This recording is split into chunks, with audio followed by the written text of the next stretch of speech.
자, 매일매일 각 분야 전문가들과 함께 생활 속 다양한 궁금증 해결해 봅니다. 부동산이 가계 자산의 대부분을 차지하는 우리나라, 은퇴 후 현금 흐름을 막기 위해서는 적절한 분산 투자가 필요한데요. 어떤 방법들이 있는지 자세히 알아봅니다. 자, 오늘의 주제와 함께 은퇴 후 생활과 관련된 궁금증 뭐든지 질문 보내주시길 바랍니다. 우물정 0945, 샵 0945, 단문 50원, 장문 100원의 정보 이용료가 있는 문자 메시지 이용하셔도 되고요. 스마트폰 사용하시는 분들은 YTN 라디오 애플리케이션 이용하시면 보이는 라디오와 실시간 댓글 참여까지 한 번에 참여하실 수 있습니다. 자, 그럼 오늘 함께 말씀 나눌 전문가 모셔보죠. 미래에셋 은퇴연구소 김동엽 상무와 함께합니다. 안녕하세요. 네, 안녕하십니까. 예, 은퇴 후 금융 상담 많은 분들께서 좀 기다리고 계실 텐데 사실 은퇴 후에 어떻게 살아야 할까 막막하신 분들 참 많으시잖아요. 그렇죠. 아직 경험해보지 않은 거니까. 그렇습니다. 예, 불안함이 많죠. 예. 우리나라 그 가계 자산 구조 보면 금융 자산보다는 비금융 자산의 비율이 높습니다. 특히 이 부동산에 자산을 집중하는 경향이 적다고 할 수 없는데 어떻습니까?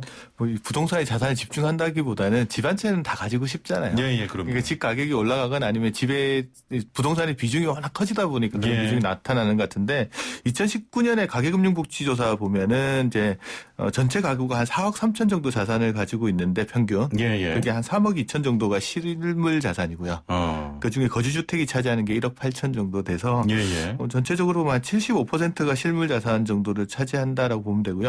저희 연구소에서 지난해 연말에 직장인들만 대상으로 한번 50대 분들 대상으로 한번 조사를 해봤더니 전체 평균 가계 보유 자산이 한 6억 6천 정도 나오고요. 그중에 한 72%가 부동산이었습니다. 근데 부동산 중에서 주거주택이 차지하는 게 한 4억 2천 정도 돼서 전체 자산의 주거주택 차지 비중이 한 64% 정도 나오는 걸로 나왔습니다. 이 정도면 부동산의 비율이 좀 높다 이렇게 볼 수 있겠죠?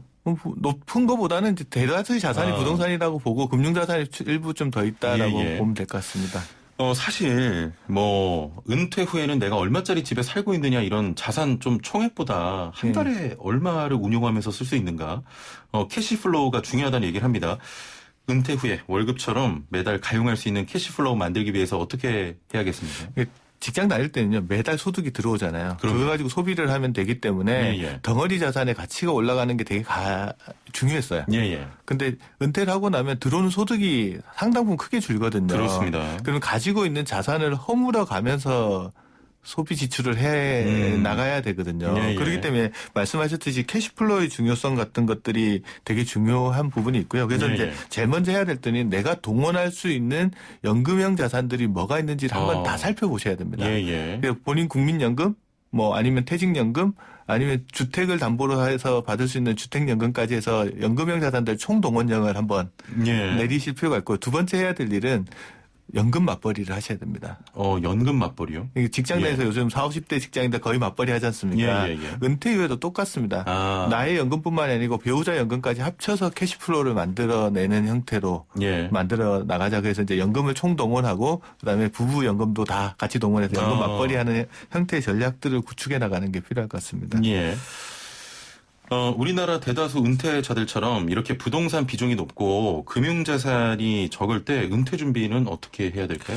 일단 부동산을 유동화시키는 방법들을 생각을 해야 될 것 같아요. 부동산을 유동화시켜라. 그 방법은 몇 가지가 생각해 볼 수 있는데 첫 번째 집을 팔고 전세로 간다? 하나의 방법일 수는 있죠. 그렇습니다. 중요한 건 뭐냐 그러면 그럴 경우에 부딪힐 수 있는 문제도 분명히 있어요. 주거의 안정성이 상당히 떨어지는 부분들도 있고요. 그리고 또 판 자산의 가격이 올라갔을 때 그 정신적으로 받는 고통도 상당할 수 있기 때문에 그것 때문에 함부로 그런 것들을 할 수는 없고 자기 살고 있는 집의 가치를 지키면서 생활비도 마련할 수 있는 방법들을 한번 고안을 해봐야 되거든요. 그 대표적인 방법이 자기가 살고 있는 집을 담보로 맡기고 연금을 받는 형태의 주택연금 같은 제도가 있습니다. 그래서 그거 관련돼서 이제 한번 고민을 해봐야 되는데 주택연금도 이제 자녀들하고 갈등이 있어요. 어떤 갈등이 있습니까? 아들 입장에서는 아들 딸 입장에서는 이 집이 부모님 돌아가시면 자기 집이라고 생각을 하는데 부모님 입장에서는 그렇게 해주고 싶더라고 하더라도 한 60대 때 은퇴생활 시작해서 한 70세가 넘어가시면 현금 자산이 거의 다 떨어지거든요. 그럼요. 과거에는 이 시점에 뭘 했냐 그러면 내가 집을 물려줄 테니 네가 나를 모셔라라는 식으로 일종의 가족 간의 협의가 이루어졌는데 수명이 늘어나다 보니까 이게 안 돼요. 70세 이후에도 100세 시대라고 그러면 30년 그럼요. 가까이 살아야 예. 되는데 자녀가 40년 부양하기도 만만치가 않고 그렇습니다. 뭐 자기들도 생활을 해야 되는데 부모님 모시기도 힘드니까 예. 이 부모님이 가지고 있는 집 아니면 내가 가지고 있는 집을 유동화시키지 않으면 자기도 힘들어지고 자녀도 힘들어지는 거. 그렇죠. 그 예. 과정에서 이제 갈등이 나타나는 예. 부분들이 있어요. 어. 그래서 이제 실질적으로 주택연금 상담 받으러 가시는 분 중에 고충을 호소하는 게 뭐냐면 나는 이거 받고 싶은데 아들이 반대한다. 그렇죠. 그런 물려받아야 경우도 되는데. 많습니다. 특히 딸이랑 아들이랑 같이 주택연금 받으러 가면 딸보다 아들이 더 많이 반대한다는 이야기도 있어요. 아, 그렇습니까? 그래서 사실상 이 부분에 대한 것들은 가족 간에 좀 허심탄회하게 예, 예. 이야기할 필요들이 있는 것 같습니다. 예, 그렇군요. 요즘 서울 아파트 구매자의 절대 다수가 30대라고 하고요. 갭 투자도 30대 인기 재테크 수단이 됐습니다. 젊었을 때부터 자산을 좀 늘리기 위한 투자는 좋지만 대출이자 무시할 수 없잖아요. 부동산 중심의 자산 늘리기가 괜찮습니까? 뭐 지금까지는 뭐 틀렸다고는 할 수는 없는 것 같아요. 예, 예. 지금까지 계속 부동산이 상승 국면에 있었으니까 그렇다라고 볼 수 있는데 솔직히 부채가 늘어났을 때 이제 고통스러운 건 언제냐 그러면 이 부채 저당 잡힌 삶을 살아야 되잖아요. 예, 예. 자산 가격이 계속 올라가는 동안은 괜찮은데 이게 멈추거나 정체되거나 하락했을 때에 대한 대비는 별로 안 하는 것 같아요. 예, 예. 특히나 이제 우리나라가 크게 보면은 소득이나 금리, 인구 수준 같은 게 부동산에 영향을 미치잖아요. 예. 전체적으로 소득이 늘어나고 있고 인구가 늘어나거나 가구 수가 늘어나는 구조에 있거나 금리가 떨어지는 구조에서는 부동산 가격이 계속 올라갈 여지들이 상당히 많은데 예, 예. 앞으로도 그럴 거냐? 인구는 계속 늘어날 거냐, 가구는 계속 늘어날 거냐라는 것도 한번 본인한테 물어보시면 더 알았을 거예요. 금리는 이제 거의 제로 수준에 가깝게 와 있는데 예, 예, 더 그렇습니다. 떨어질 데가 없는 상황에서 예. 부동산 가격은 어떻게 갈까라는 것도 고민을 한번 해봐야 되고요. 그다음에 소득 부분들에 있어서는 자기 소득 수준에 맞춰서 예. 설계하거든요. 부채를 과도하게 많이 끼는 이유 중에 하나가 뭐냐면 금리가 너무 낮아지다 보니까 예전에는 금리가 대출 금리가 4%이면 1억을 대출받으면 연 400만 원 이자를 내야 되잖아요. 예, 예. 근데 금리가 절반 수준으로만 떨어지면 1억을 받을 수 있는 사람이 2억을 받을 수 있는 구조가 그렇습니다. 되거든요. 예. 근데 그 과정에서 소득이 단절됐을 때 생길 수 있는 문제들도 한번 고민을 하고 그렇죠. 자산 관리를 해야 되는데 예. 그 부분에 대해서는 많이 신경을 안 쓰고 이제 자산 가격 올라가는 쪽만 쳐다보고 있는 것 같습니다. 예, 예. 제 이야기를 하시는 것 같군요. 대부분이 그렇습니다. 예, 예. 네. 대한민국 대다수 직장인들이 은퇴 준비는 또 국민연금이나 퇴직연금 외에는 없을 것 같습니다. 뭐 방금 주택연금 말씀하셨지만 자녀의 불화도 있고요. 금액이 많고 적음을 좀 떠나서 일단 연금 수령하려면 60세 넘겨야 가능하지 않습니까? 뭐 거기 고정관념은 그런데요. 예. 국민연금 원래 60세부터 받는데 이제 점차 늦춰지면서 65세까지 늦춰지고 있는 과정이고요. 예, 예. 올해 국민연금 받으시는 분은 58년 개띠 분들이 올해 국민연금 받기 시작하십니다. 예, 예. 근데 이거 정해진 나이는 그렇고요. 본인이 원하면 5년 정도까지는 당겨서 받으실 수 있습니다. 예, 예. 그 자기 수급 개시 연령보다는 한 5년 정도는 당겨받을 수 있는데 이 시기에 당겨받게 되면 연금액이 감액되는 부분이 있습니다. 1년 당길 때마다 6% 정도씩 감액되니까 5년을 당기면 한 30% 정도 덜 받는 거죠. 예, 예. 그러니까 빨리 받는 대신 덜 받는 방법이 있고요. 그다음 퇴직연금 같은 거는 55세 이후에 퇴직하면 그때부터 바로 수령을 가능하시니까 예, 예. 그거는 좀 감안하셔야 되고 주택연금 같은 경우도 작년까지는 부부 중 연장자가 60세가 넘어가야 가입을 할 수 있었는데 올 3월부터인가 바뀌어가지고 이제 부부 중 한 사람만 55세가 넘어가시면 그렇군요. 예. 신청해서 받으실 수 있게끔 바뀌었습니다. 예, 알겠습니다. 3340번님께서는 국민연금을 좀 가능한 한 늦게 개시해라 이런 이야기 하더라고요. 70세까지는 어떻게든 근무를 해서 월 수입을 만들고 국민연금을 좀 늦춰서 받는 게 좋을까요 하셨네요. 그것도 하나의 방법이고요. 요즘 예. 많이 선택하시는데 주택연금, 국민연금 제가 아까 당겨받을 때는 6%씩 매년 감액한다 그랬잖아요. 국민연금 수급 시기를 뒤로 미룰 수도 있는데 자기가 만약 65세 받으시는 분 같으면 1년을 뒤로 미룰 때마다 연금액이 7.2%씩 늘어납니다. 아, 뒤로 가면 또 늘어나나요? 그러니까 5년을 늦출 수가 있는데 최장 그러면 한 36% 정도가 늘어나지 않습니까? 아, 그렇군요. 예. 현재 국민연금에서 노령연금 가장 많이 받으시는 분이 한 달에 212만 원을 받으시는 분이 있으세요. 예, 예. 꽤 많죠. 예. 이분이 원래는 60세 때 140만 원을 받으실 수 있는 분이셨는데 어허. 5년을 뒤로 연기하시면서 연금액이 올라간 거 36% 올라가고 이렇게 많이 듭니까? 예. 그다음에 물가 상승률 반영돼서 예. 조금 더 올라가는 부분이 그래서 이제 전략적으로 생각을 한번 해보시는 거죠. 내가 지금 받는 게 좋을지 아니면 수급 시기를 조금 늦춰서 연금액을 더 키워서 받는 게 좋은 건지 예. 이때 고려해야 될 게 이제 자기 건강 상태 또 같이 고려해야죠. 왜냐하면 연금이라는 게 죽을 예. 때까지만 나오는 거니까 그런 부분도 감안하셔야 될 것 같습니다. 연금을 조금 늦춰서 받으면 혹시 국민연금 고갈될까 봐 걱정하시는 분들도 좀 있지 않겠습니까? 그런 고민들은 뭐 다들 하시는데 국가가 지급하는 거기 때문에 거기에 대한 예, 신뢰가 없는 상황에서는 아무것도 행동을 할 수가 없죠. 지금. 예, 알겠습니다. 고령 사회로 가면서 국민연금을 비롯한 연금 개시 시기가 더 늦춰질 수 있다는 그런 보도 나오는데 연금만 좀 바라보면 안 된다는 얘기 같기도 하고요. 이런 연금 외에 다른 소득은 어떻게 좀 준비를 해야 될까요?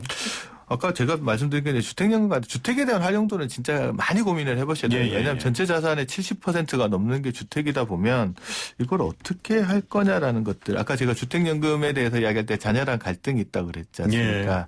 그때 제가 많이 하는 게 다 쓰고 주고라는 표현을 좀 해줍니다. 왜냐하면 어차피 70세, 80세에 사는 게 아니고 90세, 100세를 산다 그러면 자녀랑 부모가 같이 늙어가거든요. 그렇습니다. 그렇다 그러면 나한테 주어진 자산들은 다 소진을 하고 자식한테 손 안 내미는 게 오히려 자산 관리에서 훨씬 더 좋다라는 표현을 쓰거든요. 외국에서는 재무 설계할 때 어떤 식으로도 하냐 그러면 자기가 가진 것들은 다 쓰고 가고요. 대신에 자녀한테 뭔가 물려주고 싶으면 종신보험을 남겨놓는 경우도 있어요. 내가 자녀한테 한 1억 남겨주고 싶다 그러면 1억짜리 종신보험 들어서 그것만 물려주고 나머지 자산은 자기가 다 쓰고 가는 방식으로 설계를 하게 합니다. 그래서 내가 할 수 있는 일이 뭔가를 봤을 때 자녀한테 자산을 물려주는 것도 방법이지만 자녀한테 폐를 안 끼치는 것도 방법이거든요. 부모한테도 우리가 기대하는 것들이 부모한테 재산을 물려받는 것보다는 부모님이 잘 쓰시고 가실 수 있게끔 도와드리는 것들도 하나의 방법이라서 자녀들 입장에서 부모하고 이 문제에 대해서 잘 이야기를 하시는 게 필요 있습니다. 서로 이야기 안 하고 있으면 이심전심은 안 통하더라고요. 그래서 마지막 순간에 갈등이 터지기 때문에 미리미리 이제 자녀들하고 부모님들하고 이야기를 좀 하시는 게 필요한 것 같습니다. 뭐 아무래도 저는 부모보다는 지금 자녀의 입장이기 때문에 상무님의 말씀이 잘 이해되진 않습니다. 자, 은퇴 앞둔 50대의 연금 등의 좀 활용이 어려울 경우에 가지고 있는 부동산 규모를 줄여서 다른 자산으로 투자를 한다면 고려해야 할 점들은 어떤 게 있겠습니까? 일단 주택 규모를 줄이거나 할 때 제일 먼저 고려하는 게 지역 이전을 고려하시는 것들이 있거든요. 만약에 좀 비싼 지역에서 좀 싼 지역으로 간다라고 할 때는 이때 제가 만나보면 많이 이야기하시는 게 뭐냐면 친구 관계 때문에 어려워하세요. 친구 관계요? 그러니까 자기 주변에 이때까지 살아왔던 지역을 떠나야 되는 거니까 그 부분에 대한 어려움을 이야기하시고요. 그다음에 또 같이 고려해야 될 게 자녀와의 거리 부분들을 고려를 하셔야 됩니다. 외국 쪽에서는 이야기하는 게 방금 끓인 수프가 식지 않을 정도 거리 이야기하거든요. 이게 뭐냐 그러면 부모 자식 간에 한 15분 정도 거리에 떨어져 살면 보고 싶은 것만 보고 싶지 않은 건 안 봐도 되는 거리가 그 거리거든요. 그래서 그런 거리가 있군요. 그냥 적정한 거리들을 유지하면서 자녀들 보고 싶을 때 볼 수 있는 그런 그런 것까지 고려해서 한번 위치를 선정할 필요가 있고요. 규모를 축소하는 경우도 이제 있죠. 큰 아파트 살다가 이제 자녀들 다 독립하면 작은 아파트로 옮겨가는 경우들이 있는데 이러면 일부 현금화하는 경우가 있고요. 그다음에 주택 규모를 줄인 다음에 목돈을 일부 가지고 나머지 자금 또 집은 주택연금으로 연금화시키면 소득도 마련하고 목돈도 마련하는 방법으로 주택 규모를 줄이면서 주택연금 신청하는 것도 하나의 방법일 수는 있을 것 같아요. 최근에는 주택 규모 줄이는 게 힘든 경우에 어떤 게 나오냐면 아파트인데도 아파트 내를 분할해서 쓰는 경우가 있습니다. 아파트 내를 분할. 현관 출입구를 나눠가지고요.